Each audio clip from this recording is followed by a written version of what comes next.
جب وہ تجلی آپ کے قلب پر آئے گی، وہ روشنی جب بڑھے گی، تو آپ کے اور ان نفوس قدسیہ کے درمیان جو پردے ہیں، اس پردے پر جب روشنی پڑے گی، وہ پردہ ہٹے گا، پھر ان کی آپ زیارت کر سکتے ہیں۔ بسم اللہ الرحمن الرحیم۔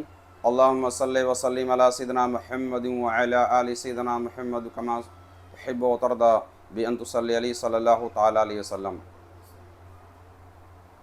یہ خاص گفتگو، یہ خاص راز جو خاندان چشت اہل بہشت کا ہے، جو ارواح اولیاء سے ملنے کا آسان طریقہ، یعنی اگر کوئی شخص کسی صاحب بزرگ کی روح سے اگر ملاقات کرنا چاہتا ہے تو اس کو یہ عمل کرنا چاہیے، لیکن بے وجہ اپنے نفس کی تسلی، اس کی تسکین کے لیے یہ سب عمل نہیں کرنا چاہیے۔